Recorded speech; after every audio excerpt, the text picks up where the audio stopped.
नमस्कार, स्वागत है आप सबका हमारे खास कार्यक्रम देश देशांतर में। मैं हूं कवीन सचान। देश देशांतर में आज बात बिहार विधानसभा चुनाव की। बिहार विधानसभा की 243 सदस्यीय जो विधानसभा है उसके लिए 3 चरणों में चुनाव का कार्यक्रम है और जो पहला चरण है अब वो नजदीक आ चुका है। 28 अक्टूबर को पहले दौर के लिए वोटिंग का काम होगा और उससे पहले हमने देखा है कि जो तमाम दल या गठबंधन है उन्होंने मैराथन रैलियां और जनसंपर्क अभियान किया। हालांकि कोरोना काल के बावजूद बिहार में चुनाव प्रचार में इसका आभास नहीं हुआ कि यहां पर कोरोना का संकट इतना गहरा हो सकता है। चाहे वो रैलियों की भीड़ हो या कार्यकर्ताओं का जोश रहा हो या फिर नेताओं की ओर से अपनी रैलियों में, नुक्कड़ सभाओं में उन मुद्दों पर जोर देने की बात हो जो बिहार के लिए महत्वपूर्ण है। लेकिन क्या इस बार के बिहार के चुनाव में विकास और उससे जुड़े मुद्दे प्रमुख हैं? क्योंकि तकरीबन सभी राजनीतिक दलों के मंचों से ऐसे मुद्दों पर खासा जोर है, साथ ही साथ घोषणा पत्र और संकल्प पत्रों में भी। तो आज अपने कार्यक्रम में समझेंगे कि राजनीतिक दलों के एजेंडे में बिहार के विकास को लेकर क्या मुद्दे शामिल हैं, राजनीतिक नजरिए से ये मुद्दे कितने प्रभावी हैं और जीत हार के लिए भी कितने क्रूशियल हैं। वहीं दूसरी ओर अगर बिहार की जनता के मस्तिष्क और मन को टटोलें तो क्या विकास के मुद्दे उतनी ही पैठ रखते हैं जितने कि दूसरे, और इस बार के चुनाव में क्या विकास के मुद्दे जनता यानी वोटर के जहन में ज्यादा हावी हैं। इसे समझेंगे अपने 3 खास मेहमानों के जरिए। हमारे साथ वरिष्ठ पत्रकार प्रदीप सिंह जी हैं। प्रदीप जी, बहुत बहुत स्वागत है आपका। हमारे साथ कुमार आनंद हैं, वरिष्ठ पत्रकार, आपका भी सर स्वागत है। और राजनीतिक विश्लेषक हमारे साथ हैं प्रोफेसर सुनील चौधरी साहब। चौधरी जी, आपका बहुत बहुत स्वागत है। शुरुआत में चौधरी जी आपसे करना चाहूँगा, क्योंकि बिहार का चुनाव जब भी होता है और देश के अलग अलग राज्यों से अगर तुलना करें तो काफ़ी पेचीदा और काफ़ी ज़्यादा मैं कहूँ कि वोकल होता है बातचीत, नुक्कड़ में बहस या फिर रैलियों में जो मुद्दे लाए जाते हैं उस पर वोटर के भीतर जो एक चर्चा होती है। इस बार अगर विकास के एजेंडे को देखें तो राजनीतिक दलों के एजेंडे में वो कितनी जगह बना पाया है, बनाता दिखा है अब तक, अगर हम इस पहले फेज के पहले तक के चुनाव प्रचार को समझें तो? देखिए, हमें लगता है कि बिहार का अपना एक विशेष महत्व रहा है भारत की राष्ट्रीय राजनीति के लिए। अगर मैं 1970 के दशक से जयप्रकाश नारायण जी के उस जन आंदोलन को इंगित करूं तो वहां से हम देखते हैं कि कैसे बिहार ने भारत की राष्ट्रीय चुनावी राजनीति में एक अहम भूमिका निभानी शुरू की है। तो 1977 के बाद जो एक नया वैकल्पिक राजनीति का दौर शुरू हुआ है उसमें जितने भी कद्दावर नेता क्षेत्रीय स्तर पर, चाहे हो लालू जी हो, रामविलास पासवान जी हो या फिर यादव जी हो, समाजवादी पार्टी के मुलायम यादव जी, बहुत सारे नेता उसी जन आंदोलन की उपज हैं और उन्होंने ही एक वैकल्पिक राजनीति को इन राज्यों में एक महत्वपूर्ण भूमिका के रूप में उभारना शुरू किया है। वर्ष 2014 के बाद हम देखें कि कहीं ना कहीं एक बदलाव हमें आता है कि लोक लुभावनवाद से, पॉपुलिज्म की राजनीति से गवर्नेंस की राजनीति जो डेवलपमेंट पर आधारित और केंद्रित है उसका प्रभाव धीरे धीरे हमें राष्ट्रीय राजनीति और राज्य राजनीति दोनों में ही देखने को मिलता है। पिछले 15 वर्षों में जिस प्रकार से जेडीयू ने आरजेडी की सत्ता को चुनौती देकर नीतीश जी की अगुवाई में एक वैकल्पिक राजनीति में विकास को केंद्र बिंदु बनाकर बिहार में इन लगभग 1.5 दशकों में जो कार्य करने का प्रयास किया है और जो सफलताएं या असफलताएं जो भी कहें हासिल की है, उसमें कहीं ना कहीं विकास और सुशासन मुख्य धारा के रूप में जुड़ गए हैं। यही कारण है कि माननीय नीतीश कुमार जी को हमेशा सुशासन बाबू के नाम से ही जाना जाता है। अब मैं 2020 में इस राज्य राजनीति में किस प्रकार से विधानसभा में विकास का मुद्दा केंद्र में आया है, इसके बारे में यही साझा करना चाहूंगा अपने विचारों के द्वारा कि पहली बार अब ऐसा लग रहा है कि विकास को जो एक होलिस्टिक मुद्दा है, एक समग्र मुद्दा है, उसको 1 या 2 पक्षों के द्वारा केंद्रित करना शुरू कर दिया है। जैसे कि हम कह सकते हैं कि रोजगार का मुद्दा कहीं ना कहीं इस विकास के मुद्दे पर और बहुत केंद्रित होता नजर आ रहा है। जैसा कि आरजेडी की श्री तेजस्वी यादव जी ने जो 10 लाख रोजगार का वायदा किया है अपने पत्र में, वो कहीं ना कहीं ऐसा प्रतीत हो रहा है कि विकास केवल रोजगार तक ही इंगित होता चला जा रहा है। यही कारण है कि उसके कटाक्ष में या उसके विकल्प में भाजपा भी, जेडीयू भी, अन्य सभी राजनीतिक दल विकास के स्थान पर या विकास के साथ साथ रोजगार को एक महत्वपूर्ण भूमिका देते जा रहे हैं। बट मेरा अपना मानना है कि विकास एक समग्रता से जुड़ा बहुव्यापी मुद्दा है, जिसके अंदर न केवल रोजगार बल्कि और सुशासन और विकास के अन्य बहुत आयाम, चाहे वो मूलभूत आवश्यकताओं से जुड़े हों, चाहे वो बिजली के रूप में हो या फिर वो और इंफ्रास्ट्रक्चर डेवलपमेंट के रूप में, वो सारे बहुत महत्वपूर्ण भूमिका निभाते रहेंगे। रोजगार जितना महत्वपूर्ण रहेगा बिहार के इन 3 चुनावों में, ये कहना बहुत मुश्किल होगा, क्योंकि कुछ ऐसे क्षेत्र हैं जहां रोजगार कहीं ना कहीं युवाओं को लाभान्वित कर सकता है, लेकिन समग्र जो चुनाव प्रणाली है, चुनाव व्यवस्था है, चुनाव प्रचार है, वो केवल रोजगार के नाम पर विकास के द्वारा ही प्रेरित या संचालित या नियमित होगा, ये कहना अभी मुझे बहुत मुश्किल लग रहा है। प्रदीप जी, क्योंकि जब हम विकासवादी एजेंडे की बात करते हैं राजनीतिक नजरिए से, और आपका एक लंबा अनुभव रहा है, अगर हम पिछले 3 दशक के ही अगर कार्यकाल को समझें, 2 तरीके से, एक तो ये कि व्यक्ति जो है, जो वोटर है, वो व्यक्तिवादी विकास के नजरिए से भी देखता है, और दूसरा है सरकारों के नजरिए से समग्र विकास। किस तरीके से बिहार में इन दोनों में से कौन सा मॉडल इस बार चुनाव में ज्यादा हावी नजर आ रहा है?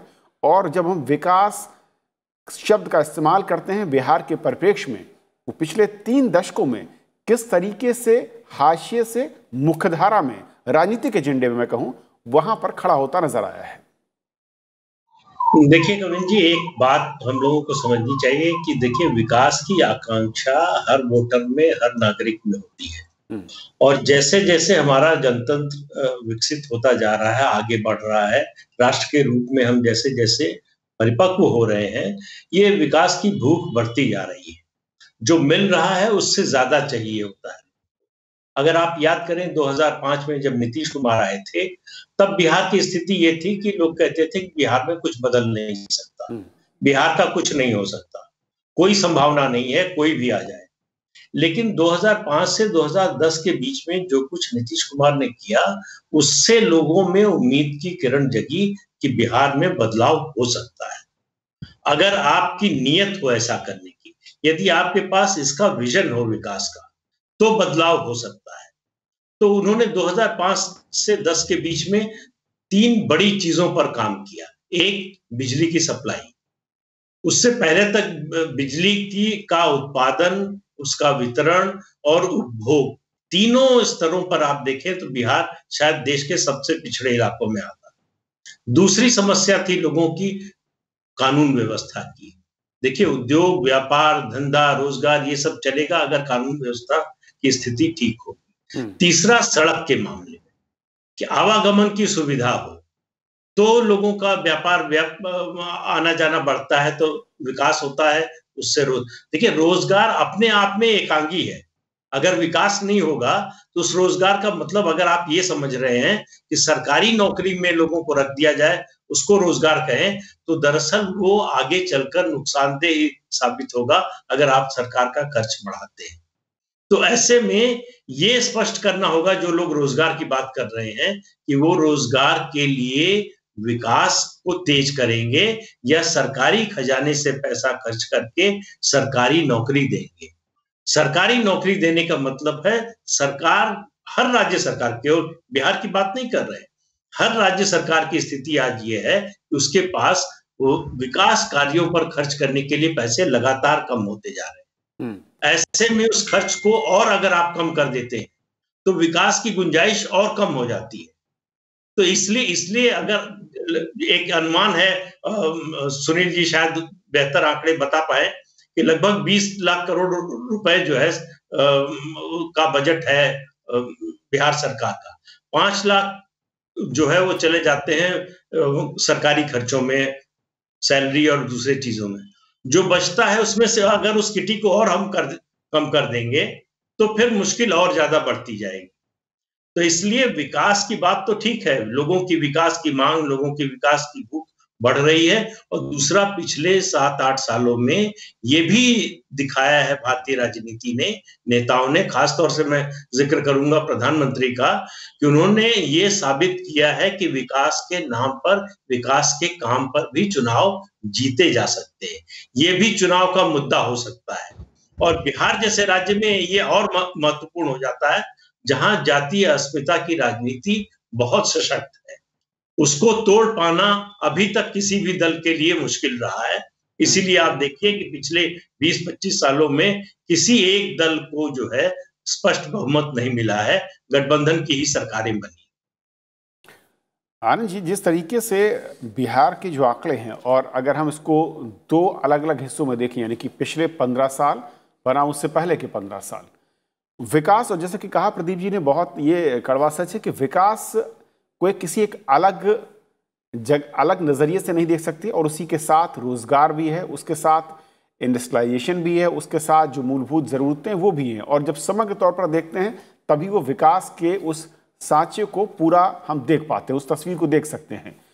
इस नज़रिए से अगर हम देखें तो क्या राजनीतिक दलों के एजेंडे में जो कुछ नज़र आ रहा है या जो परोसा जा रहा है वोटर के सामने, वो व्यक्तिवादी विकास ज़्यादा है, समग्र विकास कम है, और जनता यानी कि वोटर वो ज़्यादा व्यक्तिवादी विकास को ही पसंद करती हुई नजर आती है?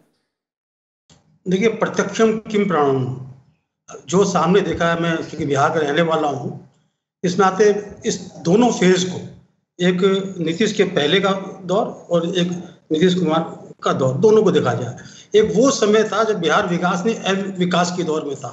बिहार से लोग, जो पूंजी का पलायन हो रहा था, लोग अपहरण, डकैती, इन सब कारणों से, चौथ वसूली, इन सब कारणों से बिहार छोड़ के जा रहे थे। बिहार के उद्योगों का पलायन कर गया, बिहार में रोजगारों की गिरावट होगी। लोग जो है शाम के बाद में अपने घर को नहीं आते थे, अपने घर से बाहर नहीं निकलते थे। उस स्थिति में इन 15 सालों में आमूलचूल परिवर्तन आया है। कोई आदमी अपनी पूंजी तभी किसी राज्य में या लगाएगा जब उसको लगेगा कि उसकी जान माल सुरक्षित है, उसकी जान सुरक्षित है, उसकी उद्योग धंधे या कारोबार में जो इन्वेस्टमेंट कर रहा है वो इन्वेस्टमेंट सुरक्षित है। इन 15 सालों में आप ये कह सकते हैं, इतना जो नेगेटिव एस्पेक्ट्स थे, अपहरण, उद्योग, हत्याएं, इन सब में आंकड़े बताते हैं कि व्यापक गिरावट आई है। और दूसरी तरफ क्या हुआ, पिछले चुनाव में देखे कि जो नीतीश कुमार का जो काम है वो बड़ा ग्रेजुअली ग्राउंड लेवल पे काम करते हैं। जैसे उन्होंने महिला सशक्तिकरण की दिशा में बड़ा काम किया, पंचायतों में जो स्थानीय स्तर पर उन्होंने आरक्षण दिया, जो साइकिल वगैरह दी लड़कियों को। इसके अलावा अब देखा जाए एग्रीकल्चर सेक्टर में जो कुछ काम कर रहे हैं। एक जमाने था जो वहाँ चीनी मिलों में गन्ने की रिकवरी 9% से कम होती थी, अब वो 10 से 11% तक पहुंच गई है। तो जो वहाँ पे बिहार में एक जमाने में चीनी मिलें जो है वहाँ का प्रमुख उद्योग होता था, तो इसका अल्टीमेटली ये हुआ कैसे? तो किसानों के सशक्तिकरण से हुआ। किसानों को नीतीश जी ने सब्सिडी के जरिए अच्छे बीज लगाने के लिए माहौल तैयार किया। आज जो अच्छी धान की उपज, अच्छी जो दूसरी उपज हो रही है, अच्छा किस्म का गन्ना लग रहा है। तो ये चीजें, उद्योग भले नहीं आए हों, क्योंकि बिहार की अर्थव्यवस्था में सुनील जी बताएंगे कि कृषि का काफी योगदान रहता है। तो कृषि के सेक्टर में, कृषि के क्षेत्र में जो कुछ नीतीश जी ने किया है उसका भी एक नतीजा है। आप दूसरी तरफ देखें कि बिहार में एक जमाने में वो बिल्कुल लालटेन वहाँ की हकीकत हुआ करती थी। आप वहाँ 24 घंटे में 1 घंटा 2 घंटा बिजली रहना काफी था। अब शायद 24 घंटे में 1 घंटे 2 घंटे बिजली जाती हो। खेतों को पानी मिलना भी थोड़ा शुरू हुआ है, नलों में पानी आना भी शुरू हुआ है। इसके अलावा महिलाओं के लिए शौचालय बनाए गए हैं। सड़कों का व्यापक स्तर पर निर्माण हुआ है। वो ये कहा जाता है जहाँ सड़कें जाती है उस सड़कों पे ही विकास आगे बढ़ता है। तो ये डेफिनेटली कहूँगा कि ये अगर हम 15 साल पहले और 15 साल बाद पे देखें तो हुआ है, लेकिन ये पर्याप्त नहीं है। अभी उद्योगों को बिहार में प्राइवेट सेक्टर, सरकार ने अपनी तरफ से काफी कोशिश की है। आपको कई बोरोनी खाद का जो कारखाना फर्टिलाइजर जो बंद था उसको चालू करने के लिए, और दूसरे एनटीपीसी के जो पावर प्लांट्स बंद थे उसको बिहार सरकार ने प्रयास करके सेंटर की मदद से उनको चालू करवा के वहाँ बिजली का उत्पादन बढ़ाया। ये सब कुछ हुआ है, लेकिन अभी भी कहीं ना कहीं उद्योगों के मन में, उद्योगपतियों के मन में वो विश्वास नहीं हो पाया है कि हमको बिहार में जाके एक व्यापक बड़े पैमाने पे निवेश करना है। Okay sir.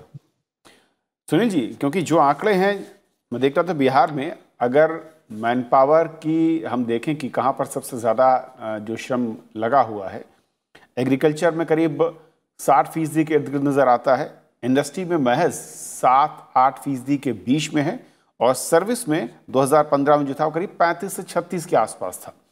अब सवाल उठता है कि शायद यही वजह है कि जो एग्रीकल्चर में जब ज़्यादा मैन पावर या श्रमिक होते हैं और बाकी हिस्सा इंडस्ट्री में कम है, तो ये कहीं विकास के मॉडल की खामियों की तरफ इशारा करता है या कुछ और इसी के चलते जो अनएम्प्लॉयमेंट या बेरोजगारी है वो बड़ा मुद्दा बन गया इस बार बिहार के चुनाव में।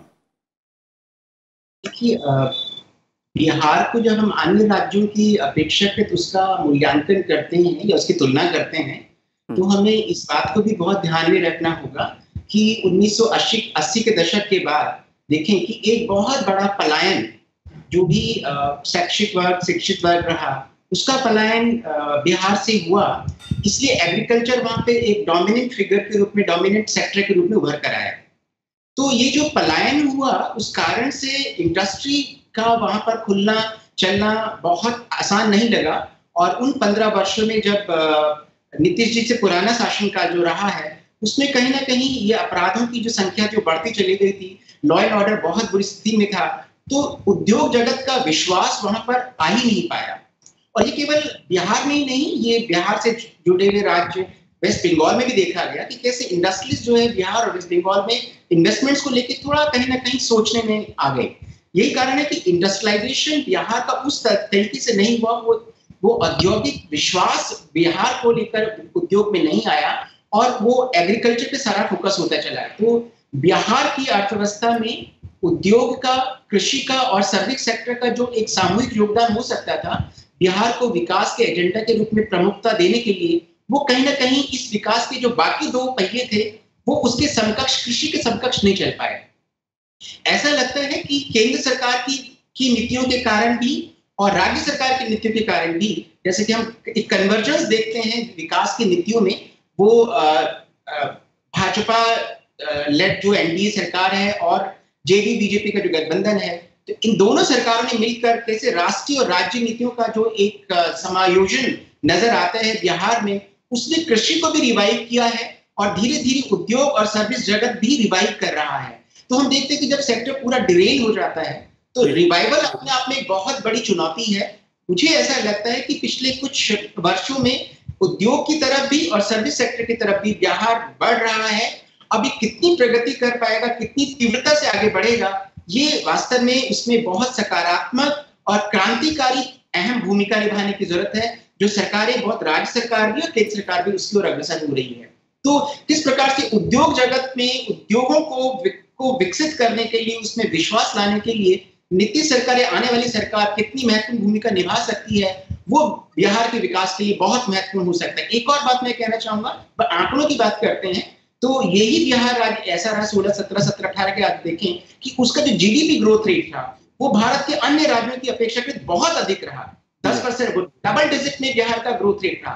लेकिन एक जो कॉमन वोटर है, आम वोटर है, तो वो जीडीपी ग्रोथ रेट को नहीं देखता है, वो देखता है कि उसकी जो मूलभूत मौलिक आवश्यकताओं की पूर्ति है, क्या वो सारा राज्य सरकार कर पाने में सक्षम है, नहीं है। उसके अलावा किस प्रकार से law and order, security, women empowerment, infrastructure development, electricity, water, इनको लेकर कैसे राज्य सरकार आम जन तक पहुंच रही है, वो बहुत महत्वपूर्ण है। मुझे लगता है कि विकास के एजेंडा को प्रखर करने के लिए, प्रगाढ़ता से लाने, उसमें केंद्र सरकार, राज्य सरकार दोनों का बहुत महत्वपूर्ण योगदान रहा है पिछले इन लगभग 6 वर्षों में, जब से केंद्र में और राज्य में वही सरकार काम कर रही है, जो कन्वर्जेंस हम डेवलपमेंट के इश्यूज को देखते हैं। ओके, प्रदीप जी, क्योंकि जब हम ठीक कहा चौधरी साहब ने कि पर कैपिटा इनकम के लिहाज से देखते हैं तो बिहार 2016, 17, 17, 18 में आंकड़े जो दिखाते हैं वो नेशनल लेवल से काफ़ी ज़्यादा और बाकी जो पिछड़े राज्य कहे जाते थे उनसे भी ज़्यादा डबल डिजिट में दिख रहा था। वहीं लेकिन दूसरी तरफ जो विरोधाभास दिखता है वो है कि अगर हम गरीबों की संख्या की बात करें तो बिहार में वो नंबर बहुत ज़्यादा हैं कंपेयर करें अगर उन राज्यों से जहाँ पर कैपिटा इनकम में जीडीपी ग्रोथ काफ़ी कम रही हो। इसकी वजह क्या है और क्या ये, मैं इसलिए बार बार उस मॉडल की बात करूं कि बिहार के लिए जो विकास का मॉडल है वो हमारी पॉलिटिकल पार्टियां समझ पा रही हैं, उसको परोस पा रही हैं, या फिर कहीं इन नंबर्स के इर्द गिर्द ही सब कुछ है और व्यक्तिवादी विकास की तरफ ज्यादा फोकस हो रहा है पार्टियों का? देखिए कविन जी, आंकड़े जो है वो कई तरह की कहानी कहते हैं। आप आंकड़ों का इस्तेमाल अलग अलग तरह से उन्हीं आंकड़ों का कर सकते हैं। देखिए, जो पर कैपिटा इनकम की बात हो रही है, सवाल यह है कि बिहार से बाहर जाने वालों की संख्या सबसे ज्यादा है किसी एक प्रदेश से। प्रतिशत की दृष्टि से देखें, आबादी में उत्तर प्रदेश बिहार से बहुत ज्यादा है, तो इसलिए संख्या जो टोटल नंबर होंगे शायद उत्तर प्रदेश के ज्यादा हो सकते जी। हैं। लेकिन वो जो पैसा भेजते हैं, बिहार की पर कैपिटा इनकम में इजाफा करने में उसका बड़ा योगदान है, तो उसको आप बिहार के विकास से जोड़कर नहीं देख सकते कि बिहार में विकास हो रहा है इसलिए पर कैपिटा इनकम इतनी बढ़ गई। एक बात। दो चीजें देखिए, बिहार जो है शुरू से ही एक एग्रेरियन स्टेट रहा है। कृषि वहां का मुख्य एक तरह से आर्थिक संयंत्र रहा है। कृषि के क्षेत्र में जो एग्रो इंडस्ट्रीज के क्षेत्र में काम होना चाहिए था वो नहीं हुआ है। वो लालू प्रसाद यादव के समय को तो आप भूल ही जाइए, क्योंकि जिस सरकार का नारा ही यही हो कि विकास जो है वो गरीब विरोधी है, वहां विकास की बात करना भी बेमानी है। तो उनका तो मानना था कि सड़क बनेगी तो अमीरों की कार चलेगी, गरीब का बच्चा कुचला जाएगा। तो ये अगर सोच हो, लेकिन नीतीश कुमार ने उस मानसिकता को बदला। जो अभी बीच में पश्चिम बंगाल की बात की आपने और बिहार की, तो देखिए दोनों राज्यों में शहरीकरण की रफ्तार बहुत धीमी है आज भी। खासतौर से आप देखें कि जब 1990-91 में आर्थिक उदारीकरण की नीति आई है, उसके बाद से बहुत से राज्यों में शहरीकरण की रफ्तार बहुत तेज बढ़ी है। दूसरा, इन दोनों राज्यों के मुख्यमंत्री, इन दोनों राज्यों की सरकारें लैंड एक्विजिशन के खिलाफ है कि हम उद्योग के लिए सरकार लैंड एक्वायर करके उद्योगपतियों को नहीं देगी। ये एक बड़ा मसला है। एक दूसरा मसला था कानून व्यवस्था का, जिसको नीतीश कुमार ने ठीक कर दिया। लोग इन्वेस्ट करना चाहते हैं, लेकिन सवाल यह, कारखाना लगाने के लिए जमीन चाहिए। सरकार कहती है कि आप आइए खरीद लीजिए, हम नहीं खरीदेंगे आपके लिए। तो ये एक मुश्किल जो है वो सामने नजर आ रही। दूसरी बात यह है कि राजनेताओं के मन में ज्यादातर अच्छे हों बुरे हों, अच्छा काम कर रहे हों जिसने खराब काम किया, सबके मन में ये रहता है कि वोट कैसे मिलेगा। अगर बिना विकास के, अगर बिना उद्योग लगाए वोट मिल सकता है तो उस पर से ध्यान चाहते हुए भी कम हो जाता है। हम ये नहीं कहते कि नीतीश कुमार की सरकार जो है उद्योग नहीं लगाना चाहती, बिहार का विकास नहीं करना चाहती, लेकिन जातीय अस्मिता की राजनीति बिहार में इतनी हावी है कि वो विकास के मुद्दे पर हमेशा जो है वो ज्यादा हावी हो जाती है। तो इस चुनाव में भी ये बात तय होनी है कि क्या विकास के नाम पर वोट देंगे लोग अपनी जातिगत आग्रह छोड़कर, या फिर जाति के आधार पर वोट देंगे। तो इससे आगे का रास्ता बनता है। जब पार्टियों को लगता है कि नहीं, जाति काम नहीं कर रही है, हमारी जाति के ही लोग हमारा साथ नहीं दे रहे हैं क्योंकि हमने विकास नहीं किया, या हम विकास की बात नहीं कर रहे हैं, या हम विकास के मुद्दे नहीं उठा रहे हैं, तब ये परिवर्तन शुरू होता है जो कई राज्यों में हुआ है, हम जिसको देख रहे हैं। जी जी। तो बिहार की जनता को ये बताना होगा अपने नेताओं को कि हमारे लिए विकास प्राथमिकता है। नेता क्या बोल रहे हैं, क्या कह रहे हैं, उससे ज्यादा मतदाता को ये बताना पड़ेगा, विकास करोगे वोट मिलेगा, नहीं करोगे नहीं मिलेगा। अगर जिस दिन इस तरह से सोचना शुरू करेगा मतदाता, ये देखना शुरू करेगा कि कौन सी पार्टी या कौन से नेता के नेतृत्व में सरकार बनने से हमारे प्रदेश का विकास तेज होगा, किसके पास प्रदेश के विकास को लेकर विजन है, तो ये बदलाव आएगा। अब ये चुनाव के नतीजे बताएंगे कि ये विकास की जो इतनी चर्चा हो रही है मुद्दों की, उनका कितना असर है। बिल्कुल आनंद साहब, अगर मैं आपसे चाहूंगा कि क्या बिहार का वोटर हालांकि बहुत परिपक्व माना जाता है, लेकिन जैसा कि कहा प्रदीप जी ने कि बहुत महत्वपूर्ण है कि सबसे ज़्यादा चर्चा इस बार चुनाव में अगर रैलियों मंचों पर देखें, नुक्कड़ सभाओं में देखें, तो विकास से जुड़े मुद्दों पर ही ज़्यादा फोकस नज़र आ रहा है पार्टियों का। और क्या पब्लिक जो है वो उसके साथ खड़ी होती नज़र आ रही है, और जो जातिगत समीकरणों का जाल था उसको विकास का मुद्दा या विकास से जुड़े मुद्दे उसको तोड़ने की क्षमता रखते हैं इस बार के चुनाव में?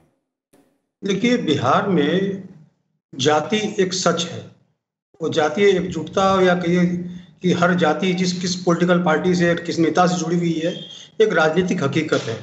इस हकीकत को विकास जो है वो बेचता है। और अगर सिर्फ वही जातिगत हकीकत पे आधार पे वोट पड़ते तो शायद नतीजे कुछ और होते। नीतीश कुमार और ये एनडीए की सरकार उस जातीय गठबंधन को में कुछ बेथ पाने में अपनी नीतियों के कारण सफल हुई है। अगर आप देखें कि जिन जातियों को अगर विपक्ष का एकजुट समर्थन माना जाता रहा है, उन जातियों के वोट भी पिछले चुनाव में एनडीए की तरफ शिफ्ट हुए हैं। तो इसका कारण क्या है? इसका कारण नीतियां हो सकती है, विकास के कार्यक्रम हो सकते हैं। जब गांव की एक बच्ची स्कूल जाती है, जब किसी महिला का सशक्तिकरण होता है, जब सड़क बनती है व्यापक पैमाने पे, जब आपको बिजली 2 घंटे की जगह 22 घंटे मिलती है, जब आपके गांव में शौचालय होते हैं, जब किसान के खेत में अच्छी फसल होती है उन्नत बीज के कारण, जब किसानों का सशक्तिकरण होता है, तो ऐसी चीजों में जो जातीय एकजुटता कहिए या जातीय अनुराग कहिए, वो रिश्ता है, उसमें कमी आती है। और ये कमी ही जो है नीतीश कुमार और एनडीए की पूंजी रही है। अदरवाइज जो अगर जातीय गठबंधन देखा जाए, एकजुटता देखी जाए, समझे, तो वो उस हिसाब से प्रतिपक्ष का एक घड़ा ज्यादा मजबूत नजर आता रहा। लेकिन ऐसा हो, पिछले चुनाव के नतीजे ये बताते हैं, ऐसा हुआ नहीं है। नीतीश कुमार उसमें भेद पाने में सक्षम हुए हैं। ओके, चौधरी साहब, बहुत संक्षेप में सर, वक्त कम है, कि इस बार के चुनाव में जैसा कि कहा आनंद साहब ने कि जाति के जो मैं कहूँ कि समीकरण है उनको विकास भेदता हुआ नजर आता है, और क्या विकास वोटर के जहन में सबसे ऊपर दिख रहा है और इसीलिए मजबूरी दलों की बन चुका है इस मुद्दे को ज्यादा तरजीह देना, भले ही वो मंच या रैलियों तक सीमित हो? मैं यही कहूंगा कि भारत बदल रहा है, बिहार भी बदल रहा है। नया भारत, नया बिहार और नया मतदाता, एक नया समन्वय है, और ये नया समन्वय एक नए परिणाम को इंगित करता है और इंगित करेगा। आने वाले चुनाव के परिणाम इस चीज को सार्थक रूप से आप सबके सामने प्रकट करेंगे। चलिए, बहुत बहुत शुक्रिया आप तीनों मेहमानों का हमारे साथ बिहार चुनाव पर इस खास चर्चा के लिए जुड़ने के लिए और अपनी राय जाहिर करने के लिए कि असल में बिहार में विकास का मुद्दा किस तरीके से पहले के चुनाव के मुकाबले इस बार ज्यादा हावी है, क्यों है, दलों की मजबूरी है या फिर वोटर का दबाव। आज फिलहाल इतना ही, नमस्कार।